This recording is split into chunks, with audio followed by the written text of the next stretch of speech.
Into the wild I'll go, and into the wild I am. It's been a while, freedom child, since I left my roots back home. Into the wild I'll go, and into the wild I am. It's been a while, freedom child, since I left my roots back home. Welcome to the FREEBIRTH Society podcast.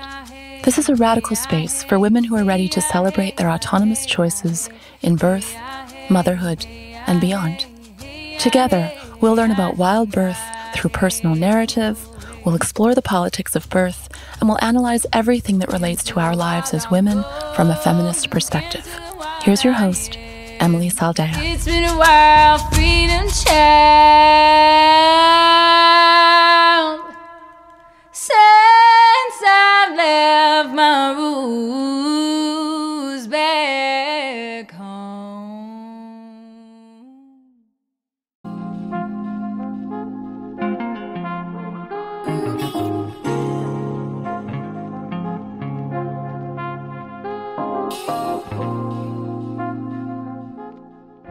We are counting down the days until the party pops off at the 3rd annual Matriarch Rising Festival.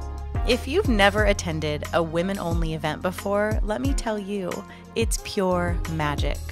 Imagine dancing under the stars, surrounded by your sisters, barefoot and free, completely immersed in the here and now. It's the only event of its kind where hundreds of women gather on sacred land in the Blue Ridge Mountains every year to revive authentic sisterhood. So run, don't walk, because tickets are now available at matriarchrisingfestival.com.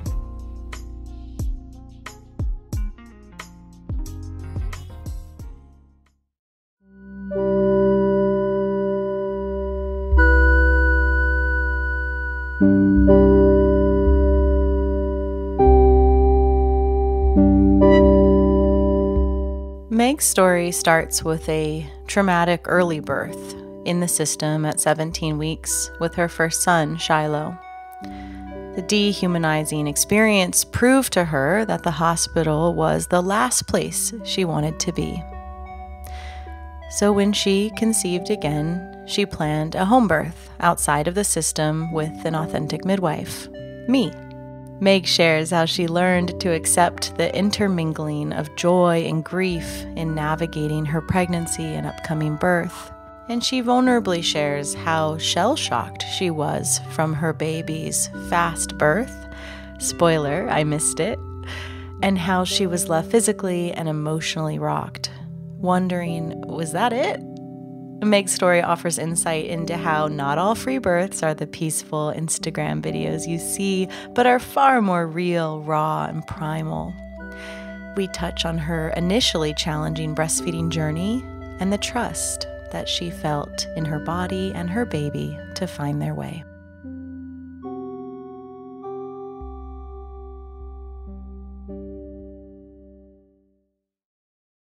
Megan. Emily. Welcome to the FREEBIRTH. That's the first time you've used my whole name. If there was ever a time to say your full name, it's right now. Mm-hmm. Meg Han. There's no H, is there? There is an H, yeah. Oh, it is Meg Han. Yeah, it is Meg Han. My brother used to call me that. The podcast, Meg Han. Thank you. I'm happy to be here.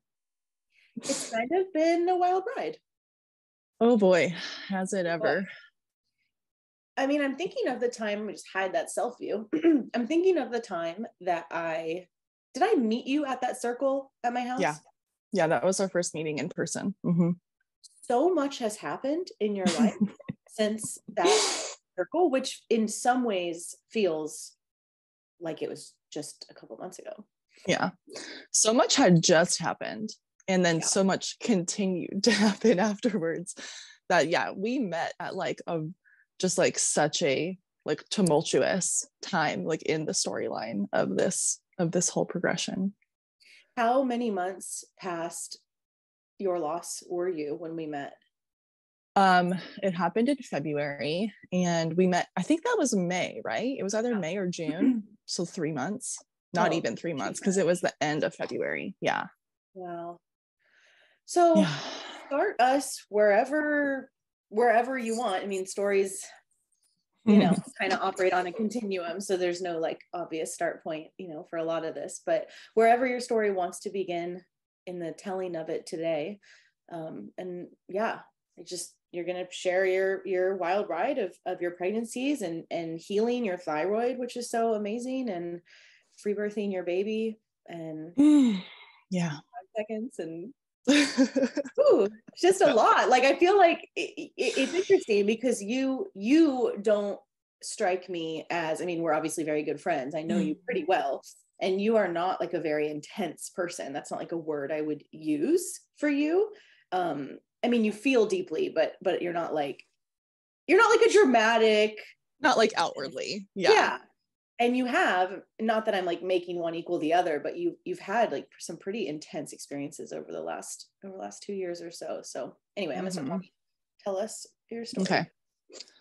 So I think the best place to start is just to quickly mention my first pregnancy, which was not Shiloh's pregnancy. So I got pregnant in the summer of 2020, and it was actually like unplanned, and I didn't know I was pregnant. So it was ironic because we had been talking about and planning to start trying to get pregnant that fall. And then I unknowingly got pregnant at the end of the summer, and I didn't realize I was like doing a pretty bad job of tracking my cycles. So when I like missed my period, I didn't really realize it right away. And I had like very few symptoms. So it was like, I had one random day where I like threw up. I like ate an omelet and then immediately threw it up into the sink. And I was like, what's happening? Yeah.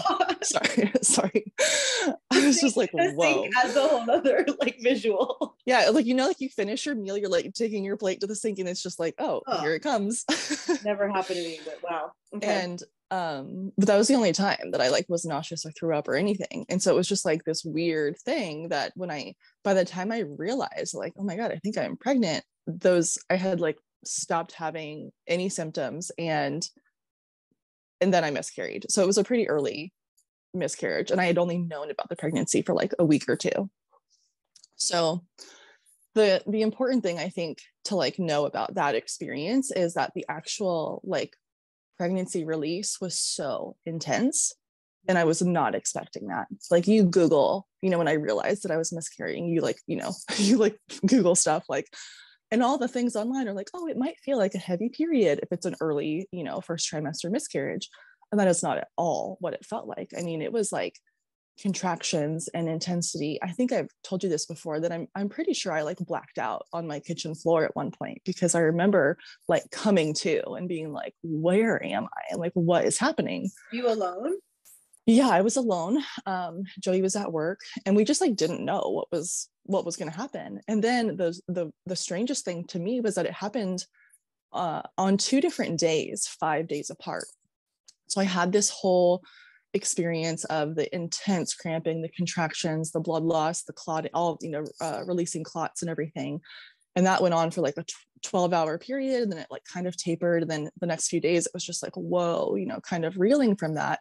And then like 4 or 5 days later, it happened again. And it was the same, you know, I think it was just that my body wasn't prepared to, you know, release that much blood and all of that in one go. So it kind of like took a break and then like finished the process a few days later. But it was so intense. It was so painful that I was like, holy crap. Like, I just didn't know that that's what miscarriage could be like, you know? And why, this is kind of a dumb question, but why didn't you go into the hospital? I mean, I just always tend to avoid hospitals at all costs. Okay. And I just knew that I would prefer to be at home. I prefer to be alone. There was never really a time where I was like, oh my God, I'm losing so much blood, I have to go to the hospital. There was a lot of blood, but it never occurred to me that like I needed to seek assistance or anything like that. Yeah, it was never a question really. So that was a very intense experience and totally unexpected. So I was like, you know, a little bit just in shock, I think, after that. But what it did bring up for me was that like how much I did want to be pregnant and how much I was like ready for that, because I was so, you know, heartbroken and sad to have been pregnant, not know it for very long, and then to have that pregnancy release. Yeah. So then a couple months later, that happened in September. And then, so I did get pregnant again in November. So 2 cycles later. And so we were, super stoked. I didn't test. So Joey was kind of like, are you pregnant? Are you not? We're not going to find out. Why didn't you test, and where are you at in your relationship to FREEBIRTH and to like FREEBIRTH Society? And because this is obviously where you and I personally know each other, like what's your mindset like at this stage? Yeah, I was familiar with FREEBIRTH. I had listened to some of your podcasts and some other podcasts of like birth stories and women birthing outside the system.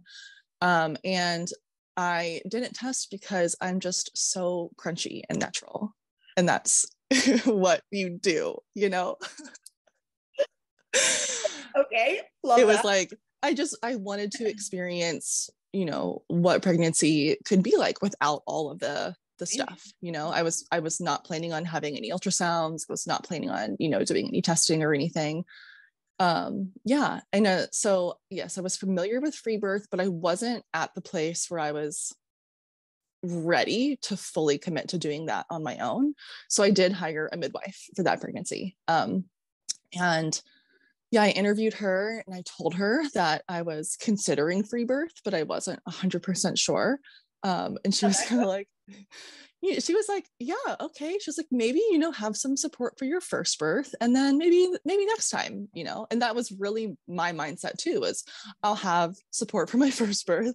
And then my second and the rest of my kids, I'll FREEBIRTH, the classic To be clear, I'm saying this for people listening, FREEBIRTH does not mean you don't have support. Right. But I didn't know that at the time. Right. I didn't really know. That's why I want to like drill down on it for a second, because of course you hired a medical midwife, and so you're learning about all of that at that stage. But there is this like weird assumption. I think it stems from the unassisted, term that FREEBIRTH means like you're like alone. Leave me alone. I'm hardcore. I'm in the bathroom and no one can talk to me. Yeah. And I thought that it meant that I had to have all of this like cognitive knowledge about like, what if this happens? What if that happens? Like, I'm not going to be fully prepared in time to know if something goes wrong. That was my mindset at the time. And obviously, how the story ends. It's different than that in the end. But I was really excited to have her support, and I really loved her. The only things that were kind of red flags for me were, of course, the couple of things that she has to do. She has to do fetal monitoring during labor. She has to have Pitocin, and if she deems there to be too much blood loss, she's going to inject me with it without whether or not I want it. And I knew that I didn't want it. She was transparent about this with you.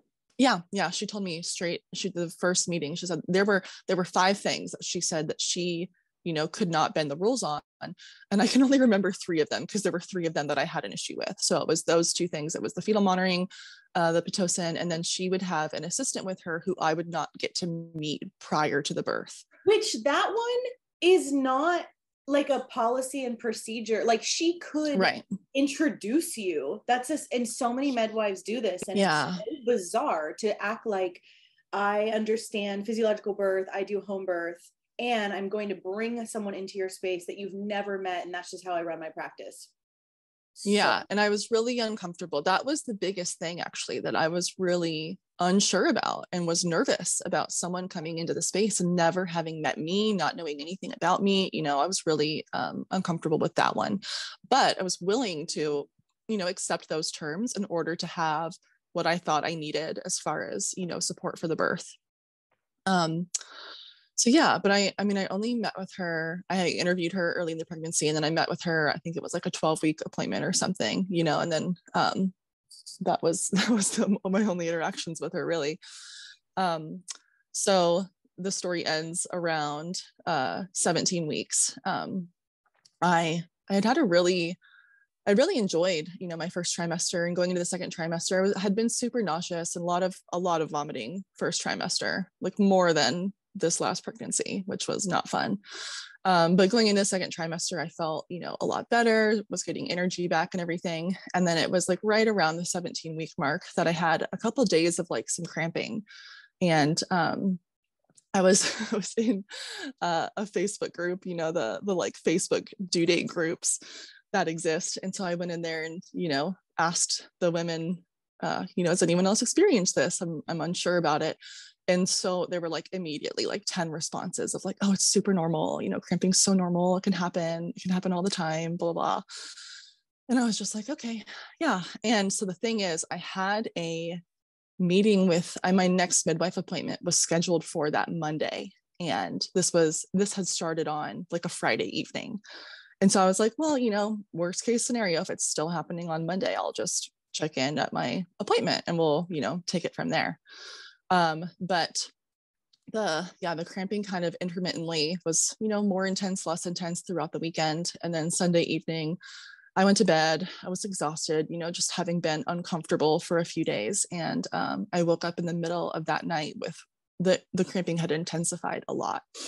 And so I got up and went to the bathroom and I peed. And then I was sitting on the toilet and I had what I would describe as like my first real contraction that, wrapped around my back and just like squeezed my belly so hard. And my water broke. And I knew that at 17 weeks that your water breaking is really bad. That it's not a good sign. So I woke my husband up and I said, we need to go to the hospital right now. And that decision to go to the hospital then is one that I've, in hindsight, that I've kind of grappled with a lot and wondered what it would have been like if we hadn't. But it seemed like the right thing to do at the time. And I needed to know, if there was any possibility that this pregnancy was still viable. So it's such a knee-jerk, like, get help. Like, if anything can help what's happening, even if on a like super logical level it doesn't make sense, or like there isn't anything they can do, that impulse, to go to get help, to get checked is so deeply ingrained in us. Yeah, totally. You go to like the emergency room? Yeah, we go to the emergency room. Yeah, which you can imagine. This is not a good time to take a sip of my very your inappropriate mug. I'm gonna really rub that in Johnny's face later. Like, let's have a sip it.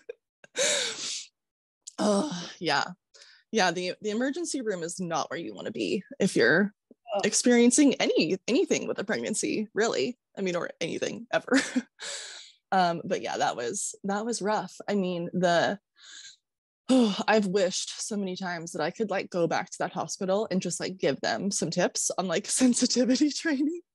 I mean, the number. Any tips? Yeah, if only. Yeah. So tell us, like, what happens? You get there and how's it go? I mean, it's just treated like I came in with like a scratch on my arm, I mean, there's just person after person after person coming into the room, and every single person is walking in with like a jolly, cheery smile on their face. What are we in for today, sweetie?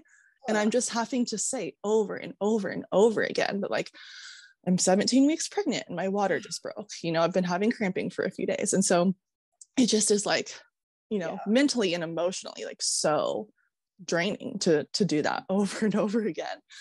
And so, yeah, they did an ultrasound in the emergency room, and baby still had a heartbeat at this point. The baby was still alive. Yeah. So eventually some doctors, some OBs come down to talk to us. And it was really frustrating because they kept telling us different things. First, they told us, well, what we would do if you want is we would admit you and we would try to keep you pregnant until you're about 30 weeks. And I'm like, whoa, like, yeah, like the idea of living in a hospital from 17 weeks until 30 weeks and then on drugs, like in bed, just like the split second image in my head of what that would be like was like, I felt like I was like, suffocating. I was like, oh my God, like, is this really how this pregnancy is going to go? I didn't know they offered that to women that early. Well, they don't. That's the thing. He was mistaken when he told me that. Oh my God. Yeah. And then, so later they come back and he's like, just to clarify, we wouldn't actually admit you unless you make it to 23 weeks first. Wow. Yeah. And before, before this, there's a female OB, and the first thing she says is, okay, I'm going to give you a vaginal exam. We're going to check to see if your water broke. And then I'm going to, check to see if your cervix is dilated. And I was like, well, I know that my water broke, so I don't need you to do that. And then like, what's the point of like checking to see if my cervix is dilated? Because right now, like with the information I have, like this baby's still alive. I know that my water bag has ruptured, and the possibility of introducing bacteria and infection sounds like the worst possible plan, in my opinion. And she was really perturbed that I did not let her give me a vaginal exam, and it was this whole like, well, we don't know for sure if your water broke. And I was like, I literally asked her, I was like, what else could it possibly have been? Like I just had emptied my bladder. I had just peed, and then I felt a contraction, and I felt a pop, and I felt a gush. Like, tell me what else it could have been. It's also not anything like the other. Right. Like, on purpose. Yes. Right. Is not anything like your water. No, of course not. Yeah. And so I wouldn't let them do a vaginal exam. And they basically were, at one point they offered for me to just go ahead and have a D&C right then and there, which was, it's like the most insensitive thing you can say to a woman. It's like, hey, we know your baby is still alive, but we'll go ahead and take it out of you if you want. Holy shit. Yeah. Him still being alive is really an intense part of this. Yeah. Yeah. It was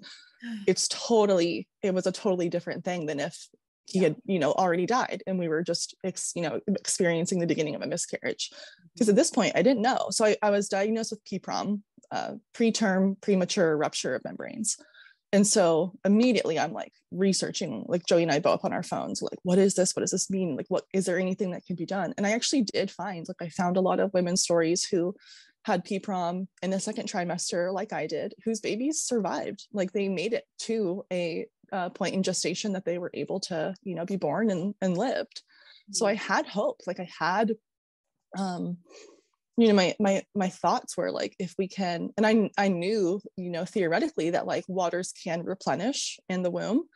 I think probably a lot of women who have PPROM, maybe their waters didn't rupture as completely as mine did, because there was, almost no fluid left when they did the ultrasound, as far as they could tell, from what you can tell on an ultrasound. So yeah, we were given the options of, we can do a D&C, we can stay in the hospital and wait, we can, they could give me miso or whatever it is that, starts the miscarriage. And we chose to go home. We chose to go home and wait and see.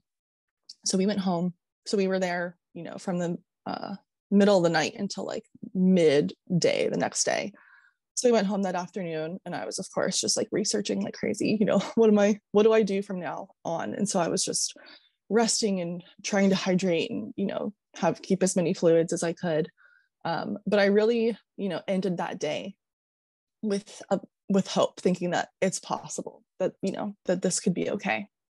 And so I went to bed that night again, woke up again in the middle of the night, and I had started bleeding. So I knew, as soon as I saw the blood that he was gone. I didn't know it was a boy at the time, but I knew that he had died. And so then we had to make the decision again. Do we go back to the hospital or do we stay home? And question, why did you know he had died when you saw blood? Well, I just knew that it meant I had, cramping was starting. Gotcha. I knew that. Yeah. Okay. Yeah. Yeah. And so this is where that first miscarriage kind of informs the decision that I made here, because knowing how intense and how painful that early first trimester miscarriage was, my thought process in this moment was that the emotional pain is enough and I don't want to deal with the physical pain. And I just didn't want to physically go through that again. And I knew that if I went to the hospital, that they would give me drugs so that I wouldn't have to feel it physically, because emotionally it was already too much. So was your plan to just get some drugs and allow the birth process? Yeah. Okay, gotcha. Yeah. So we called the hospital hoping that we could just go straight to labor and delivery, and we couldn't. We had to go back to the emergency room. Even though you'd just been there. Yeah. That sucks. Yeah. Yeah. So this time was even worse, if you can imagine that. So I'm bleeding heavily by the time we get to the emergency room. I'm like sitting in the chair in triage, like bleeding all over the chair. I've bled through my clothes. Oh. No one's doing anything to like assist. They're just like, they're saying sweet words, I guess, but whatever. Then they take us back and they put us in this like tiny little like jail cell of a room. And the nurse at first just like gives me a gown with like nothing else. And I was like, I'm profusely bleeding. Like, what am I supposed to do? Like sit on this table and just bleed? And she was like, oh, I'll put like a Chuck's pad down for you. And I was like, no, like, what? Yeah. And she was like, well, I could give you like the postpartum like underwear if you want. And I was like, yes, please, like something would be nice. So they did that. I very soon started vomiting, just like continuously. And I think I was in shock because I was also like shaking and I was freezing cold. It was like so cold in this room. And so another nurse came in and he was just like, I'm going to give you something for the nausea and the vomiting, without telling me that it was basically going to knock me out for hours. Yeah. Whoa. So yeah. So they give me something and I don't know what it was. They didn't tell me. But it made me very drowsy at first. And the OB came back down, they did an ultrasound, saw that there was no heartbeat. And it was just, I was already, because of the drugs, I was already in this just like numb state. It's like this doctor is like, he's like trying to be like outwardly very like gentle. It's like, I'm so sorry to tell you that like we don't see a heartbeat. And I was just like, yeah, I know. Like I had like no feeling already at that point. It's a total like what's the right way to say it? Like it's an intelligent strategy to cope. Like the intersection of experiencing a second trimester loss, wrapping your head and heart around that, your body, everything that it's going through, and then to be put into the most like dehumanizing dynamic with strangers and the nakedness with the bleeding and like men talking to you and using machines. Like it's so dystopian because you have this spiritual, like deeply painful spiritual experience occurring, and then you have what you're describing, and it's just like what of course you go numb, of course. Yeah And so they basically are like, we'll get you up to labor and delivery as soon as we can. Just hang tight for now. And they left us alone in this room, this freezing cold room where I was passed out on this, gurney. And Joey had a tiny metal swivel seat to sit on, not even a chair. And they left us in there for 8 hours alone. We didn't see another person for 8 hours. And I was out cold for most of that. I was asleep for most of that time. And so as I like finally am like waking up and like realizing what time it is, I'm like, what is happening? And I was like, I asked Joey to like, please go find someone and find out what is going on. And so he does. He goes to find a nurse and they tell him, well, shift change is about to happen. So as soon as we get, shift change done, your new nurse will come in and they'll get it all figured out. I was like, oh, that's so how thoughtful of you all. That's obstetrical care right there. Yeah. So finally at around like 10 a.m. they are taking us up to L&D, and there's some things that are just like so awful that I have to like laugh, because the orderly who is taking me up there in a wheelchair, he's just like, trying to make small talk and chit-chatting this whole way up to the L&D. And as he wheels me into the L&D room that I'm in, he goes, my daughter birthed my first grandson in this room. like as if that's information that I like needed to know at this period of time. You know, it's just, it's so insensitive. And yeah, so they get us settled in there. The one like nice thing, I guess, is that our nurse was really wonderful. She was the one person who was just incredibly compassionate and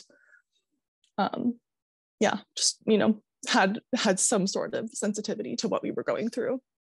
And so she came and, you know, told me what would happen, gave me all the options and everything. And I immediately was like, give me that epidural. I'm ready for it. I don't want to feel this. So I got an epidural, which unfortunately only worked on half of my body. So it was all, you know, kind of pointless anyway. But yeah, it was just a few hours until he was born. And I felt him come out, and I called the nurse called her over to tell her, because even though I could still feel a lot of what was happening, I couldn't sit up on my own. So that was such a strange moment when he was born, because she immediately called the doctor. And then within seconds, there were like 10 people in the room standing around the foot of this bed. And they pulled down like the big light from above, like as if I were like, you know, having surgery or something. And there's just all these people staring at, you know, me. And I haven't even seen my baby yet. And I mean, they're acting like it's some emergency. And in my head, I'm just thinking like, we know that the baby is dead. Like, what are you all doing here? And I remember specifically there was this very young woman who I have to imagine was like an intern or a student or something, just standing at the bed with this wide-eyed look of like shock on her face. Yeah. And I just was like, give me my baby.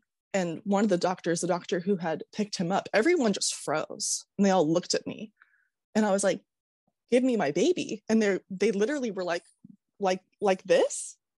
And I was like, yes, give me my baby. Like I had to say it 3 times, because normally what happens is they come in, they whisk the baby away, they clean them up, you know, whatever that means. They put a little knitted hat on them, they wrap them in a blanket so that all you can see is their tiny little face. And then they bring the baby back to the mother and let her. And the face is covered in blinding goop, you know? Yes. So yes. Yeah.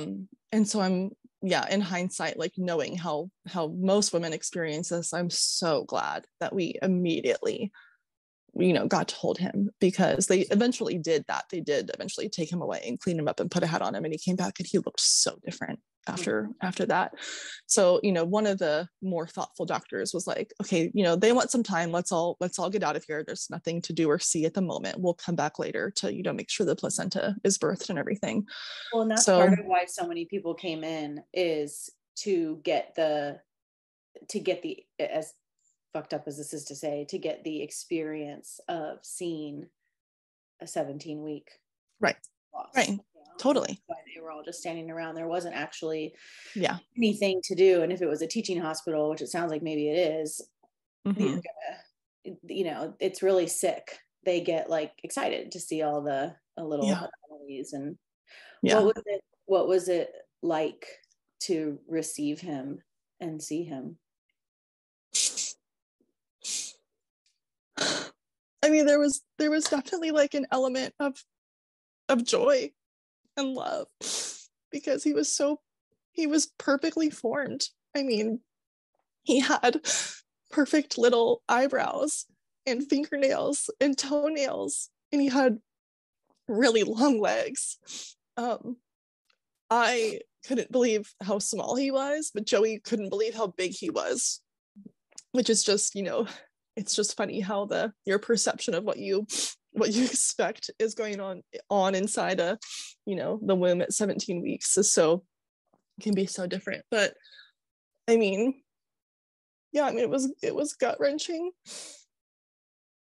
just to see that outwardly he looked perfect, and to find out that he was a boy, and to not understand, you know, why this had happened without, you know, really any warning.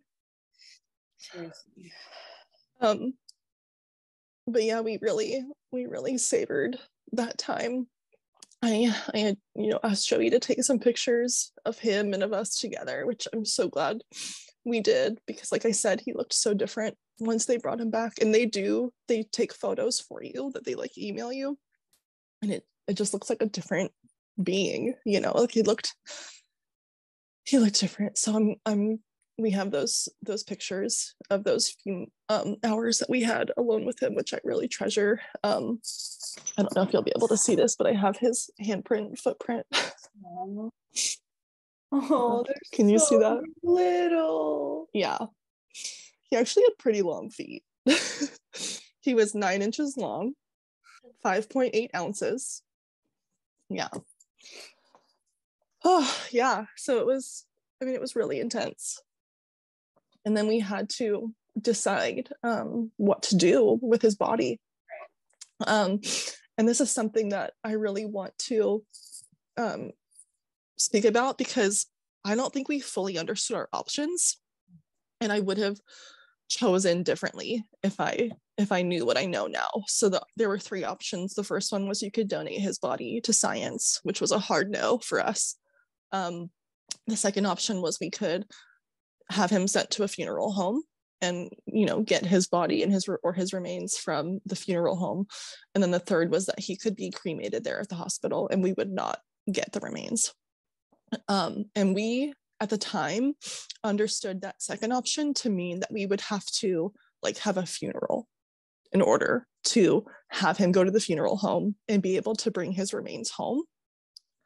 And we didn't want to do that. We didn't want to plan a funeral or that wasn't something that felt necessary to us. So we chose the third option. We chose to have him cremated at the hospital. And that was something that for a long time, I just felt like, did we make the right decision? And it was last summer at the Matriarch Rising Festival in the Grief Circle when that came up.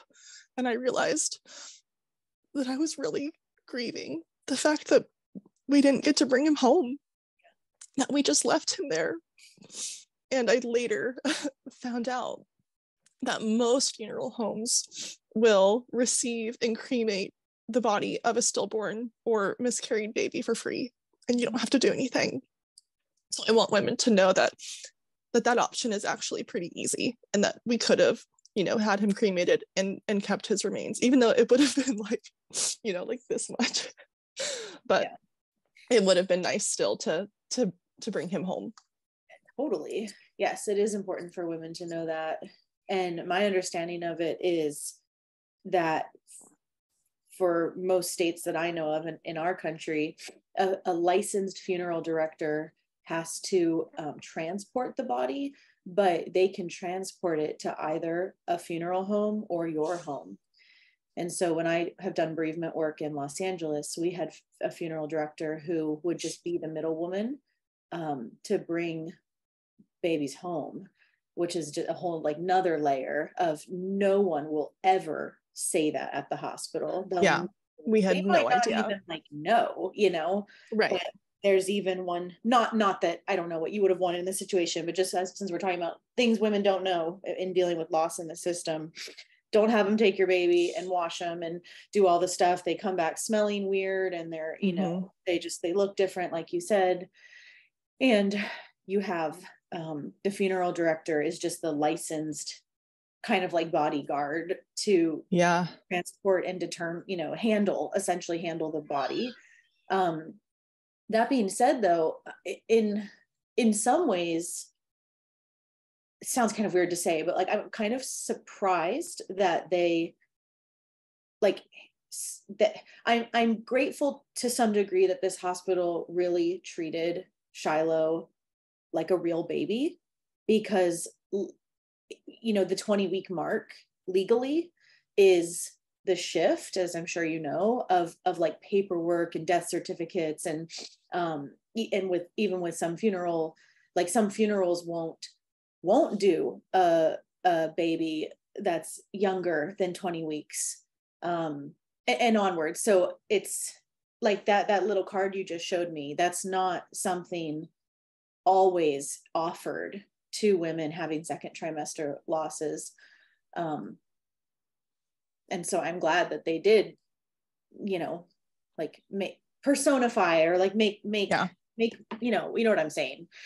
Totally. Because you know, not that I don't need to go too far into this, but I've just seen really brutal, really insensitive ways of treating mothers having second trimester losses of the actual babies.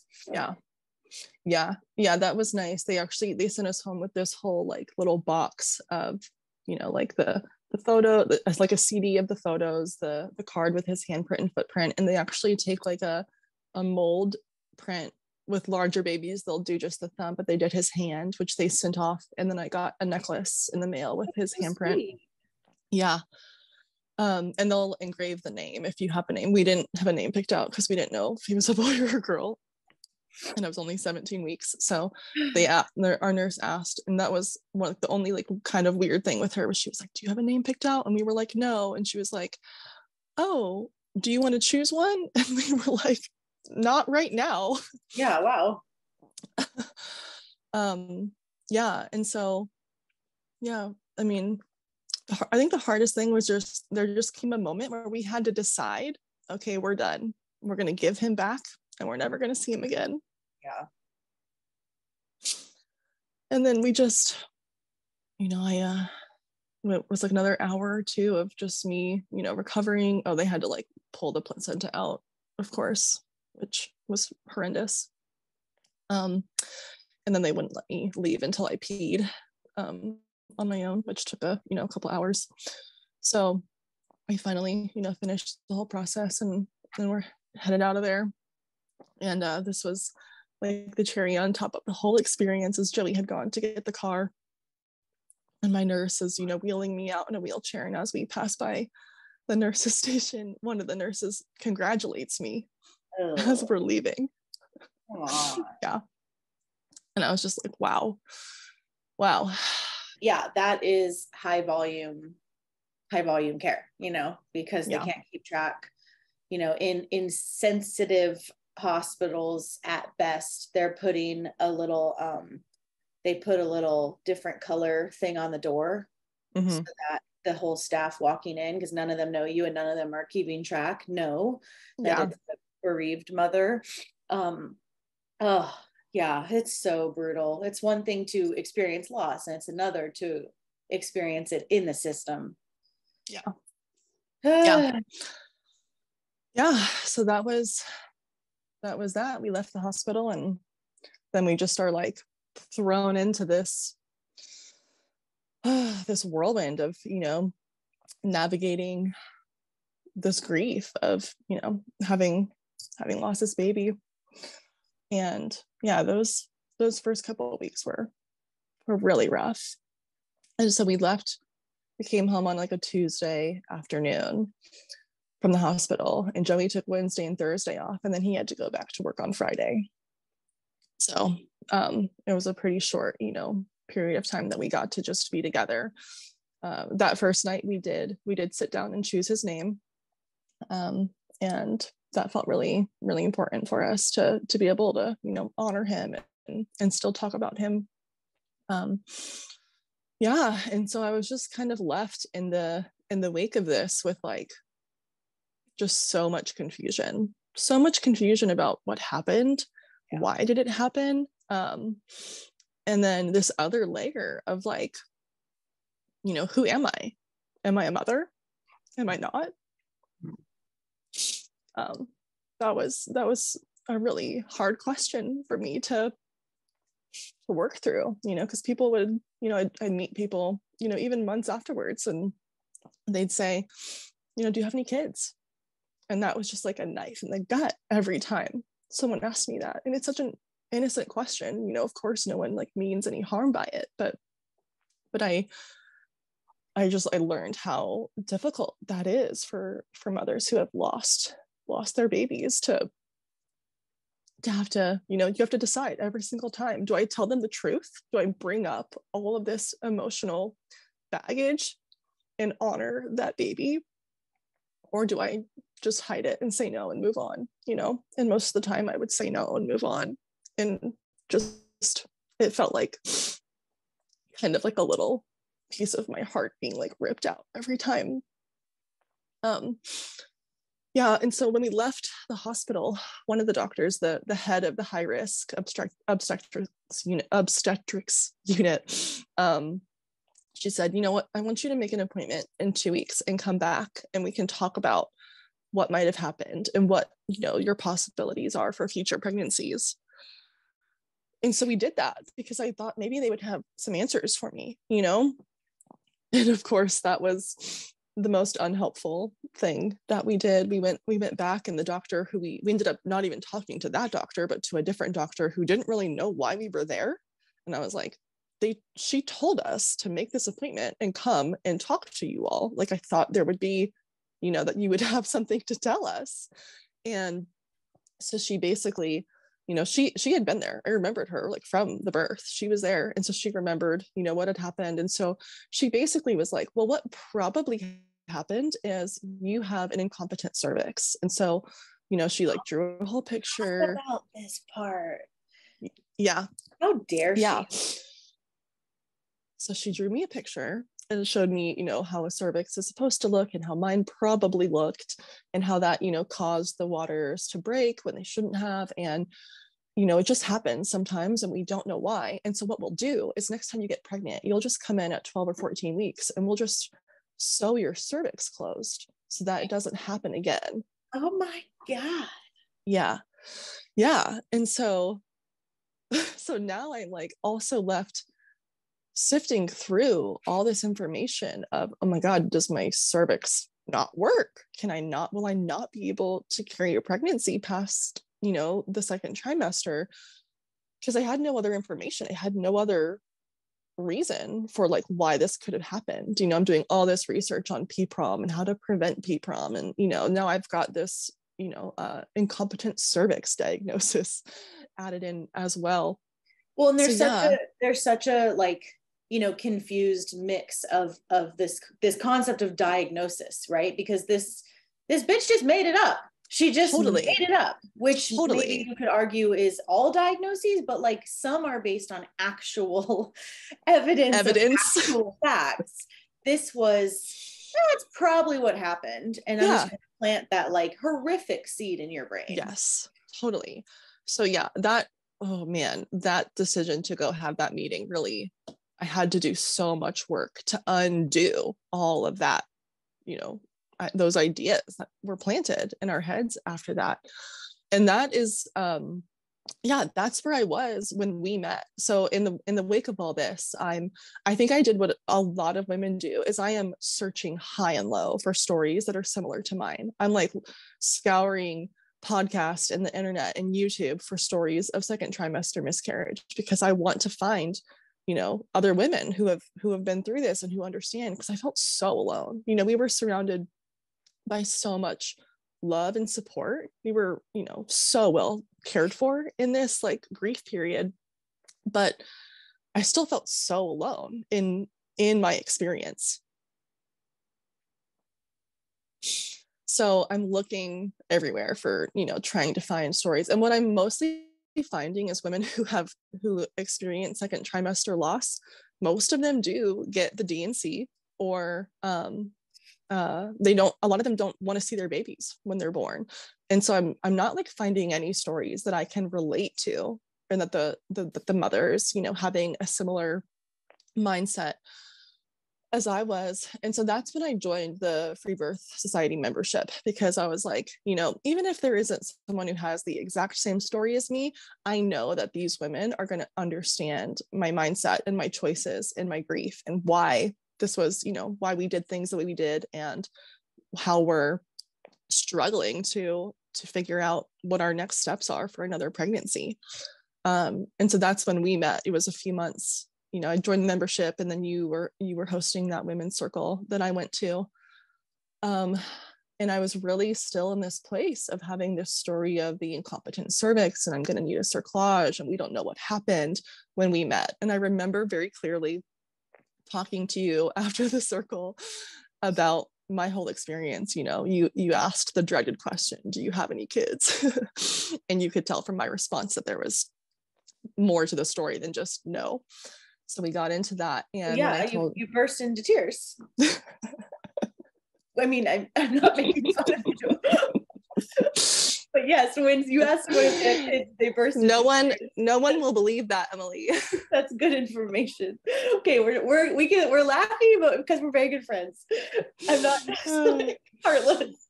Okay, yes. I rarely cry. It was in the yurt. Yeah. And so when I said the thing about they said that I might need a cerclage, you just went, ugh, how barbaric.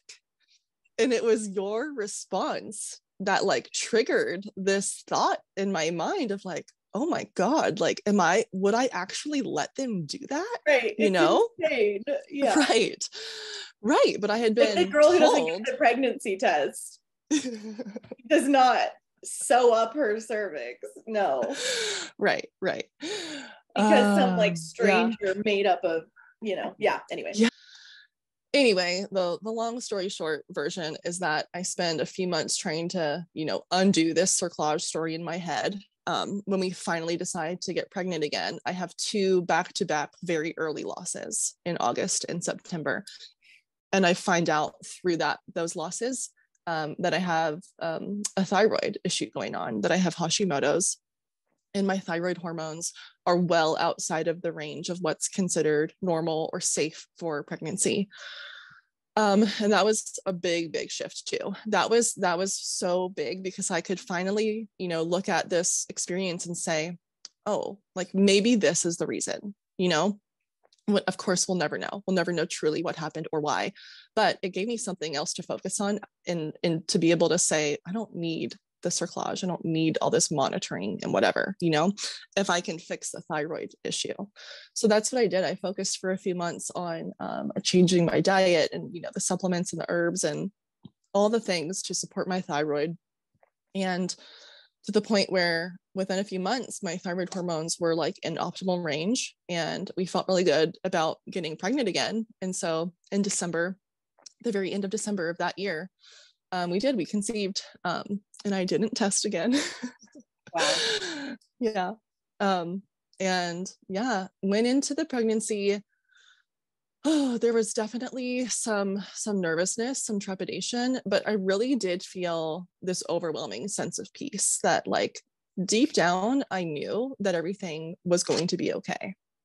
And that doesn't mean that there weren't a lot of moments of doubt or fear or whatever. But that was really when I had to do the work of deciding to trust myself and to trust my intuition and to trust my own body and my baby and know that I wasn't going to get answers outside of that were helpful.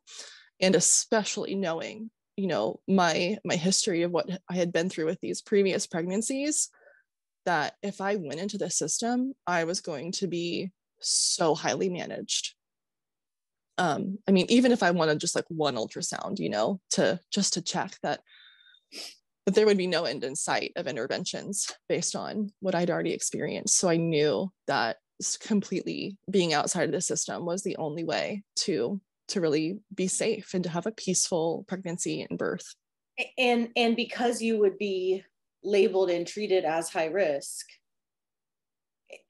so many women who come to free birth and wild pregnancy, it's because the alternative is that they would be labeled and treated so high risk. And I think that's an important thing to point out, because free birth and wild pregnancies and birth outside the system is not just for, it's not just for any woman, it's for any woman who wants it, but it's not just for women who like get signed off and have some sort of like medical green light. I think women use that.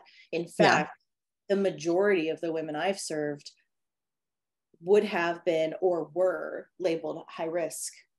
And they, like you are saying now, they like saw what that was going to look like and, no way. Yeah. Yeah. So I wasn't totally wanting to be alone, just as I wasn't the first time. And so my ideal situation was that I would be attended by a wise woman who wasn't in the medical system. So I hired you. And you were just as pregnant as I was.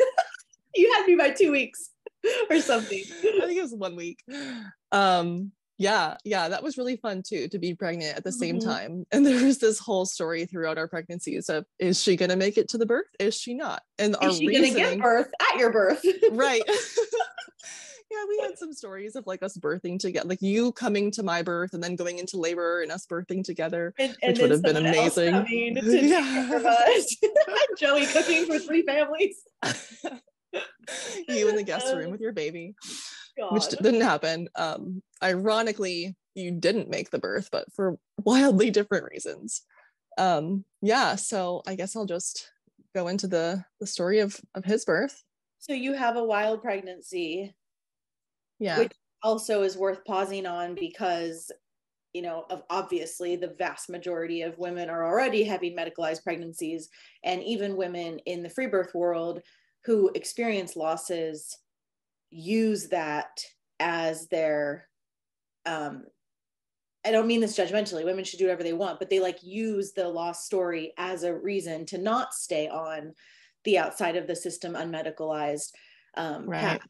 And so it is kind of, it's unique that, and then like we said before we were recording, then there's this other group of women who having their losses in the system is their turning point where they're like, cool, fuck that, never again. Yeah. And so you have this wild pregnancy and as your friend, watching you juggle the complexity of being so joyful and loving pregnancy so much and preparing for this thing you want so much, and also the depths of grief and just the complexity of missing the baby that's not here and having this new baby and creating space to love this baby. And it's so complex. Yeah, it was. There was such a like tumultuous emotional landscape there for sure.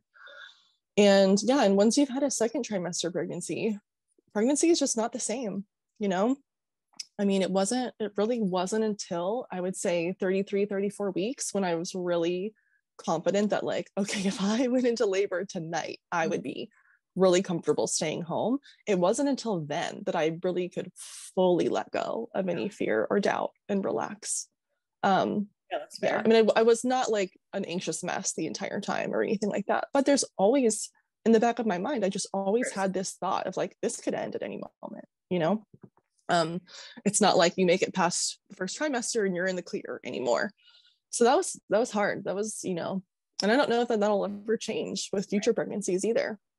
So so we make it to 40 weeks and 2 days. And, I have had 0 signs of labor. I was like, I'm thinking I'm for sure going to make it to 42 weeks. It's going to be October before this baby comes out.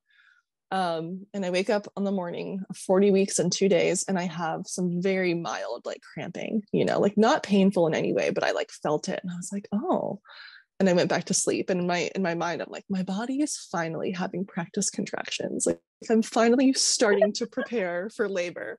So maybe in 2 weeks I'll birth. Seriously. So I get up, I go to the chiropractor, and the chiropractor is like, this baby is coming out soon. And I was like, yeah, maybe in a couple more weeks, whatever. And she was very much like, I don't think I'm going to see you again until this baby is here. And I was like, I'll see you in a couple days.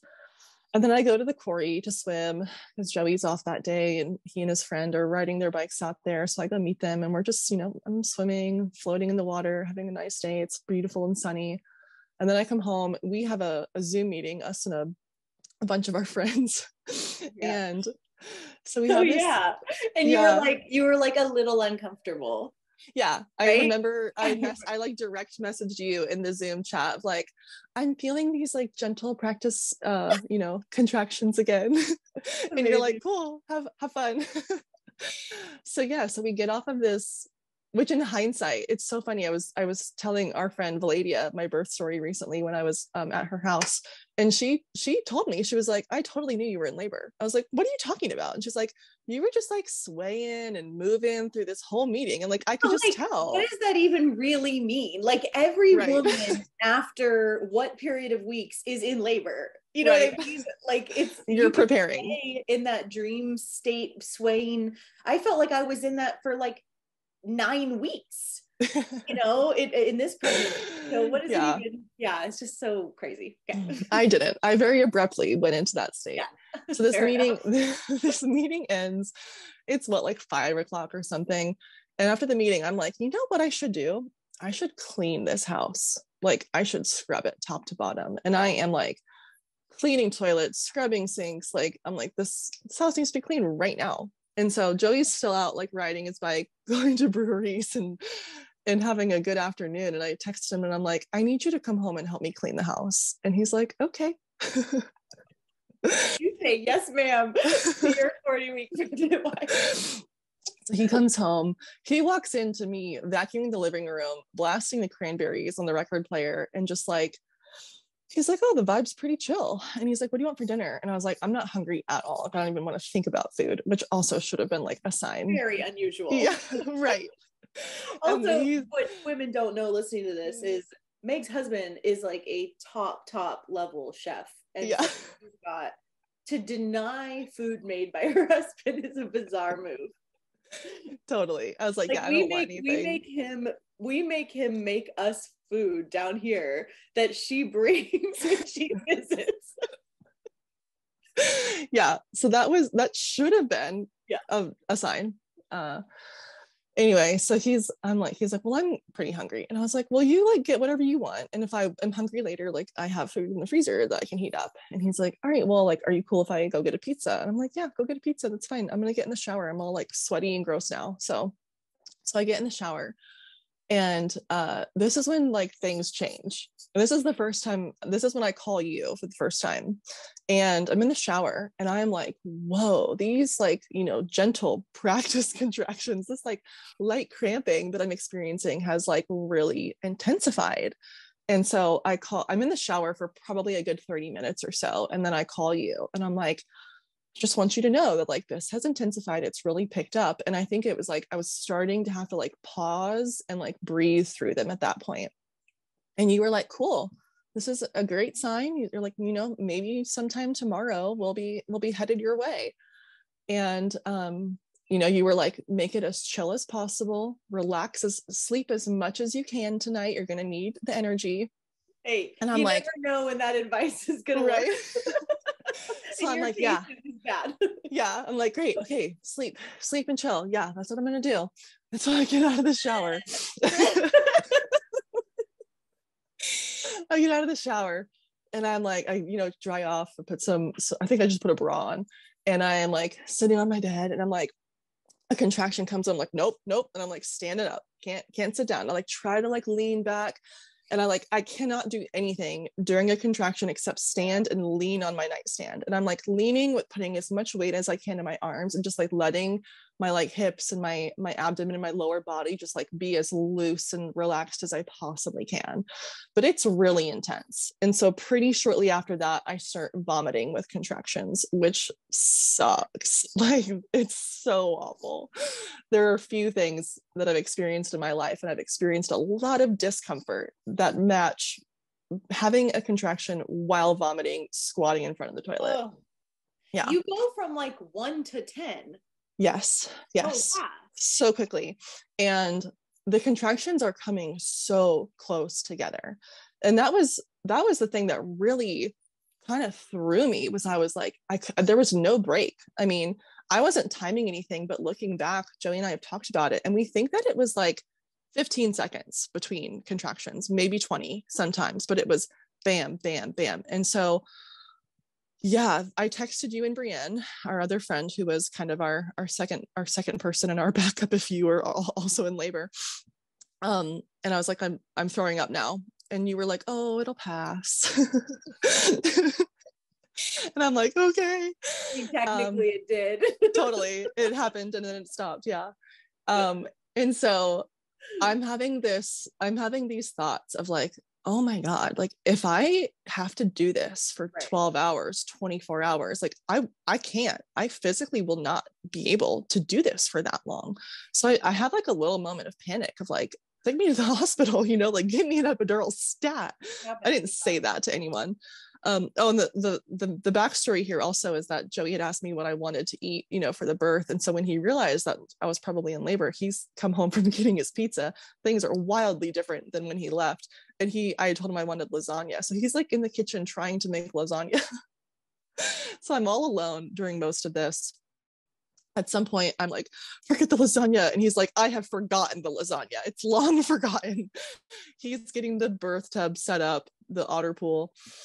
And so, yeah, a little while after I had stopped vomiting, he's like, the pool is set up. It's mostly full. Do you want to get in it? And I had this like moment of like, oh, it's too early. I shouldn't get in the pool, because of the stories that I've heard. And then I was like, yes, I want to be in the water. And he helps me to that room. I have like 3 contractions on the way that we're like pausing and, bracing for. And so I get in the pool. Immediately as I get in the water, I have this contraction that is just more intense and way longer than all of the others. And my waters release in the pool. And I can see the like jet stream of water coming out. And I can tell that it's like a little bit tinged with meconium. It wasn't completely clear. And so at this point, I think I had stopped communicating totally. I wasn't talking to anyone. I wasn't texting you anymore. Joey was doing all the communication. At some point after I got in the tub, he asked, he was like, I think maybe we should tell Emily and Brienne to come because you're 2.5 hours away is the story here. And so at some point he comes to me, he's on the phone with you and he says, are you sure you want them to come? And I said, I don't know. Because I think at that point I knew that it wouldn't matter, that if you left right now, you still wouldn't be there in time. Because as soon as my water broke, every sensation from then on, my body is pushing and I have zero control over it. Every sensation, my body is bearing down, and the water was such a relief. It felt so good. And the coolest thing that happened was the breaks between contractions got so much longer. I mean, it went from like 15 seconds to like a minute, sometimes even like 2 minutes between where I could lay on the side of the pool, totally let my body just like relax and float.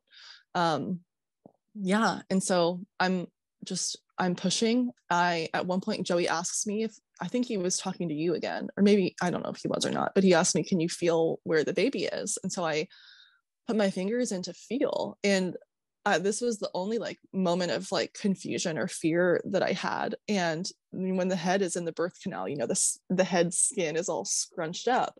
And so I feel this like wrinkle of head skin. And my first thought is that an umbilical cord? And I was like, oh God, like, is the umbilical cord coming first?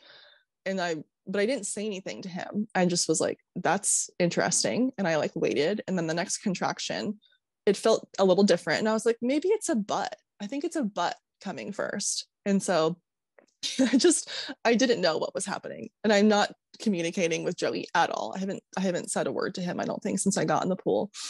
At some point, he gets a pillow and lays down next to the pool, thinking he's going to go to sleep. Read the room, Joey. Well, things had calmed down so much, like from how intense it had been.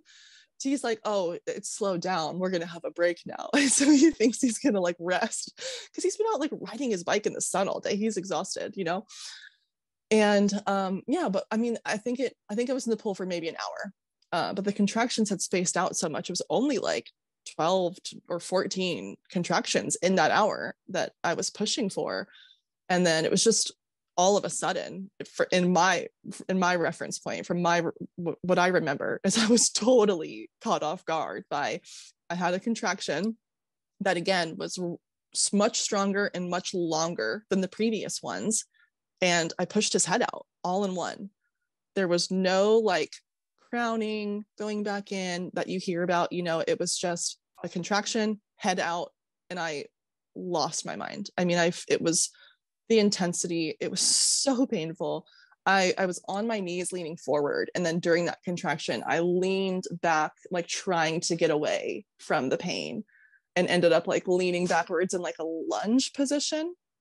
But the head was out. I was still not 100% sure that it was a head until I had my hand down there and I felt an ear. And I was like, oh yeah, it is a head. There's an ear on it. And I felt baby do the twist in the birth canal. We had a little break between that contraction and the next one. And then next contraction, body just shot out into the water. And I fished him out, put him on my chest. He immediately cried, which I had asked for. In all the like preparation for this birth, I had just said, I don't need to question whether or not you're okay. Like, I need you to just make it really clear from the moment you're out that you're alive. and he did. He cried immediately, put him on my chest. Yeah, and I really thought, I had envisioned this moment, and I thought it was going to be just like, tears and joy and emotion. And it was just, it was still the intensity of what I had been going through physically was like the overarching experience, really. How long would you mark that birth time? It was 3 hours from the time that I was in the shower and called you to the time that he was born. Yeah. So yeah, we checked to see that he was a boy. I sat in the tub for a few minutes, but I was still having really intense contractions, and I knew that I wanted to get the placenta out. So Joey helped us, out of the pool. I just kneeled down on my knees. I could feel that the placenta was like in the birth canal. So I just pulled it right out. Bloody handprint on the towel. We have that amazing photo where the placenta plopped out. Yeah. And then that was it. He was here. And then I think it was like 10 minutes after that moment that we got a text from you saying, because the drive from your house to my house, there's like an hour-long dead zone where you have no service. And you texted saying, we're out of the dead zone. We'll be there in an hour. And then I called you. And I remember you answering the phone. And when you heard that it was my voice and not Joey's, you were like a little worried. You were like, what's going on? Yeah. And I was just like, baby's here. God. Yeah. So Joey helped us get set up on the couch. Where we waited an hour for you and Brienne, started, texting pictures of the baby and me to all the friends and our family. And I missed all my friends' births. I missed Julia's, I missed Ariel's, I missed yours. Yeah. Well, and then walking in and you on the couch holding your baby with the placenta bowl and Joey, and I'll never forget that. It's so sweet. Yeah, it was wild. It was a lot to process. That's what I was gonna just say. Like, speak to the shock piece, because it's very, very common, even beyond quick births. Just in general, to experience a long period of time for it to integrate and process. And you said something to me in your postpartum that I hope you don't mind me bringing up here, that I think is important. You said something like, well, I guess you kind of just referenced it, but you said like, I see these videos and I had this like image of what I thought should happen in a physiological birth, and the emotion and the bonding and the crying and this whole this way it would look, and it didn't look that way for you. And so like, what's up with that? I'm just totally paraphrasing. Yeah, I had, this idea of like that moment of bliss when the baby is on your chest and you're just totally flooded with like the oxytocin and, the love hormones and all of that. And I didn't feel that. I felt like I was still so in my physical body, and I was still in so much pain physically, even in the immediate moments after I got him out of the water and had him on my chest. Like, emotionally and cognitively, like, yes, I was elated. There was this joy. I couldn't believe that I, had my baby in my arms.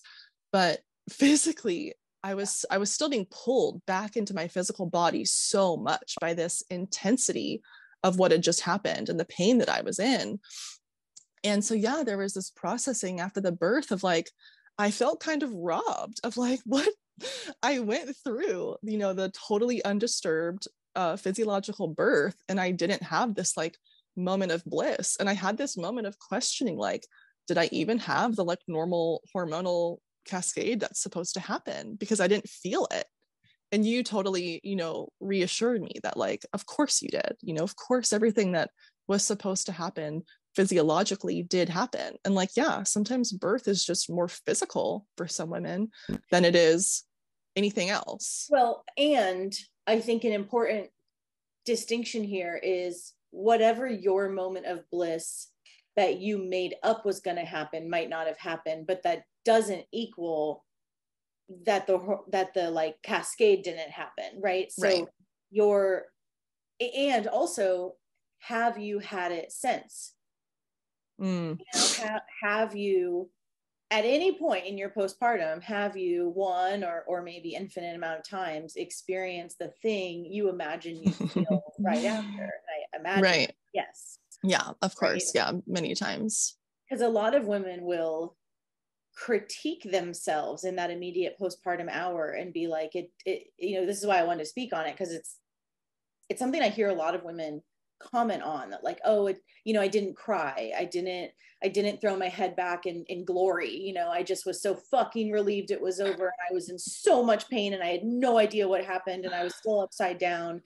And you know, we can't, these like curated, edited with music behind it videos on Instagram, like, yeah, they're beautiful and great, totally, and lots of women don't cry when they meet their babies. And you know, lots of women experience exactly what you described, which is like shock and relief, and there's some level of elation, and there's some level of what just happened. And I mean, that to me that's giving birth, you know, that's postpartum. It takes days and weeks to integrate the whole thing. And you know, on like a graph or whatever, of course you're experiencing highs of you know, of what you think it would look like, but yeah, anyway, just kind of making that distinction of like, it's not actually that it didn't happen, it just didn't happen, right?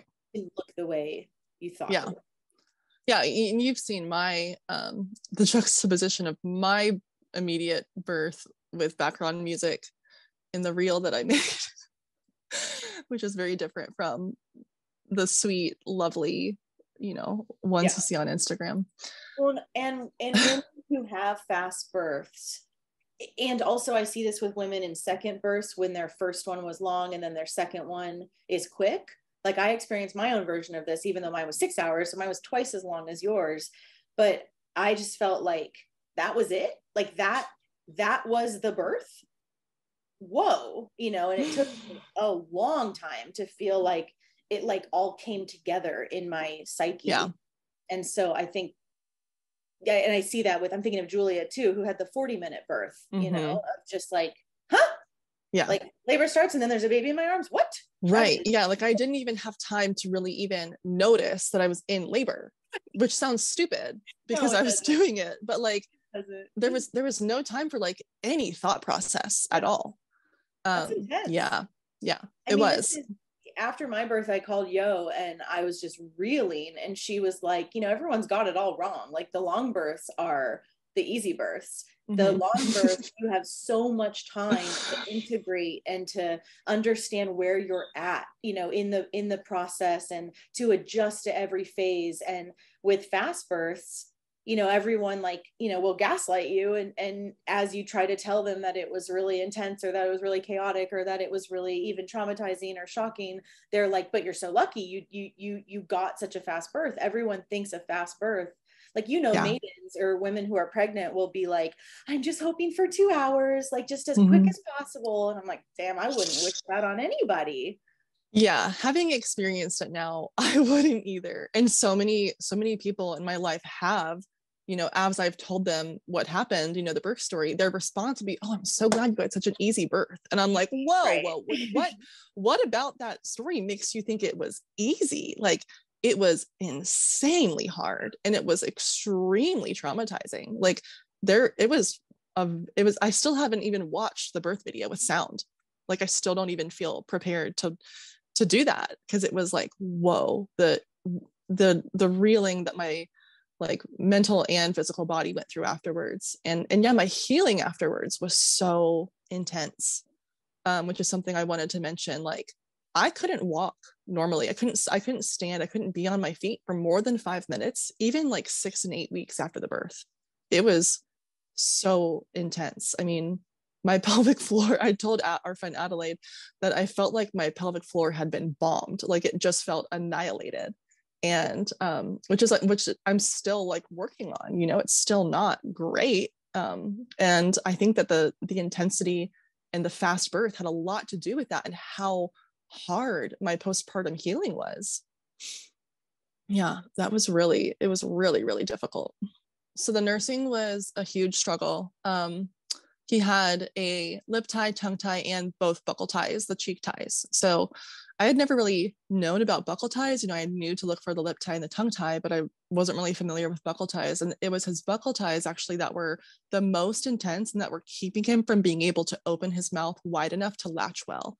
So we were struggling a lot with breastfeeding in the beginning. It was extremely painful for me.